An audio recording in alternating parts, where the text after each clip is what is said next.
குளிக்க தண்ணீர் குடம் கொண்டு போகிறேன். எத்தனை நாள் ஆகும் அத்தை வீடு செல்லவே? 10 நாள் தான் வேணுமானால் பார்த்து கொண்டிரு.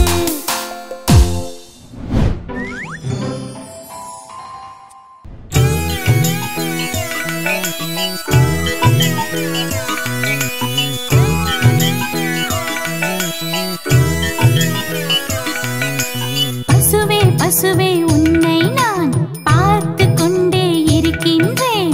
வாயால் புல்லை தின்கின்றாய், மடியில் பாலை சேர்க்கின்றாய். சேர்த்து வைக்கும் பாலெல்லாம் தினமும் நாங்கள் கறந்திடுவோம். கறந்து கறந்து காப்பியிலே கலந்து கலந்து குடித்திடுவோம்.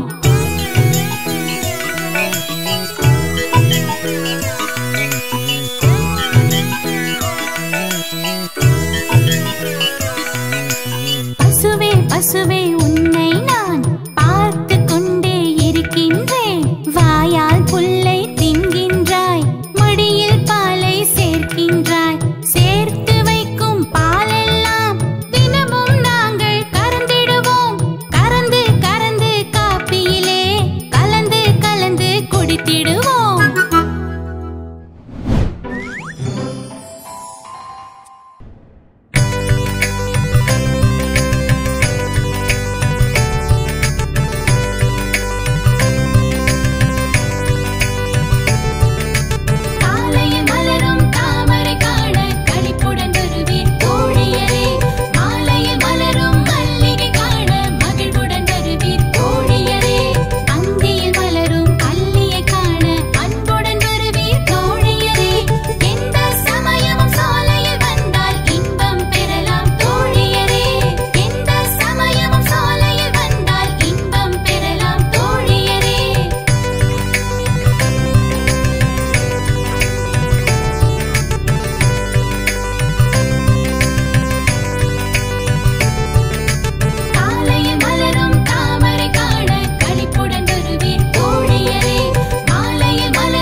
பண்டிகைக்கு வாங்கிய பாலனுடைய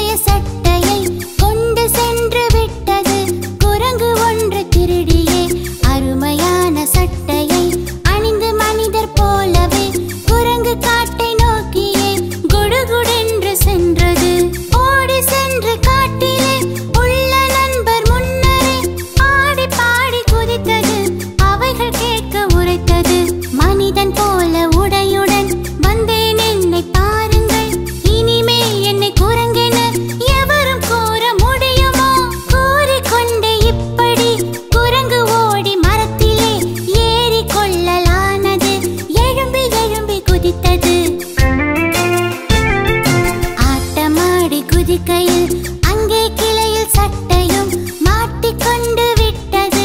வலிந்து குரங்கு இழுத்தது. இழுத்து இழுத்து பார்த்துமே எடுக்க முடியவில்லையே. கழுத்து நொந்து போனது. கர்வம் ஒடுங்கலானது. மரங்கள் தம்மில் தொத்தியே மகிழ்ச்சியோடு தாவிடும்.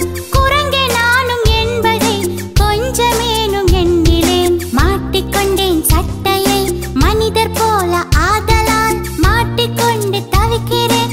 வந்து உதவும் நண்பரே என்று கெஞ்ச அவ்விடம் இருந்த மற்ற குரங்குகள் ஒன்று கூடி வந்தன. உதவி செய்து காத்தன.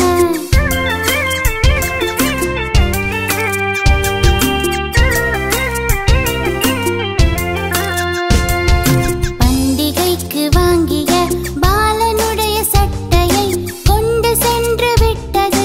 குரங்கு ஒன்று திருடியே அருமையான சட்டையை அணிந்து மனிதர் போலவே குரங்கு காட்டை நோக்கியே குடுகுடென்று சென்றது. ஓடி சென்று காட்டிலே உள்ள நண்பர் முன்னரே ஆடி பாடி குதித்தது. அவைகள் கேட்க உரைத்தது. மனிதன் போல உடையுடன் வந்தேன், என்னை பாருங்கள். இனிமே என்னை குரங்கென எவரும் கூற முடியுமோ? கூறிக்கொண்டே இப்படி குரங்கு ஓடி மரத்திலே ஏறி கொள்ளலானது. எழும்பி எழும்பி குதித்தது. ஆட்டமாடி குதிக்கையில் அங்கே கிளையில் சட்டையும் மாட்டிக்கொண்டு விட்டது. வலிந்து குரங்கு இழுத்தது. இழுத்து இழுத்து பார்த்துமே எடுக்க முடியவில்லையே. கழுத்து நொந்து போனது. கர்வம் ஒடுங்கலானது. மரங்கள் தம்மில் தொத்தியே மகிழ்ச்சியோடு தாவிடும். குரங்கே நானும் என்பதை கொஞ்சமேனும் எண்ணிலேன். மாட்டிக்கொண்டேன் சட்டையை மனிதர் போல ஆதலால் மாட்டிக்கொண்டு தவிக்கிறேன். வந்து உதவும் நண்பரே என்று கெஞ்ச அவ்விடம் இருந்த மற்ற குரங்குகள் ஒன்று கூடி வந்தன. உதவி செய்து காத்தன.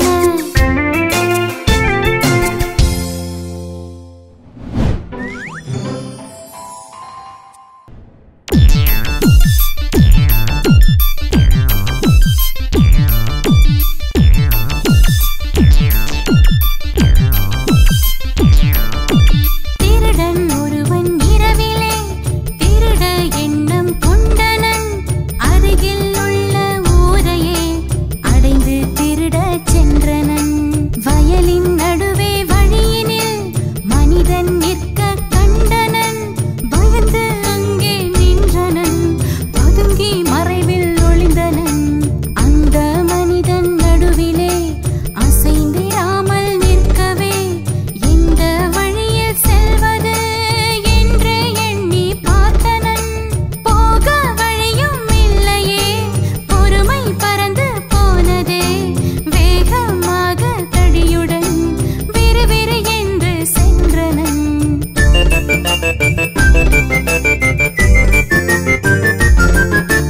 தடியால் அந்த மனிதனை தலையில் ஓங்கி அடித்தனன். அடிமேல் அடியும் வைத்தனன்.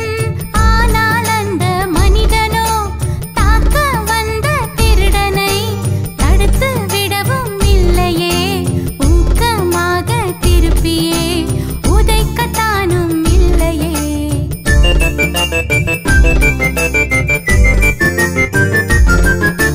குய்யோ முறையோ என்றுமே குதித்து ஓடவில்லையே.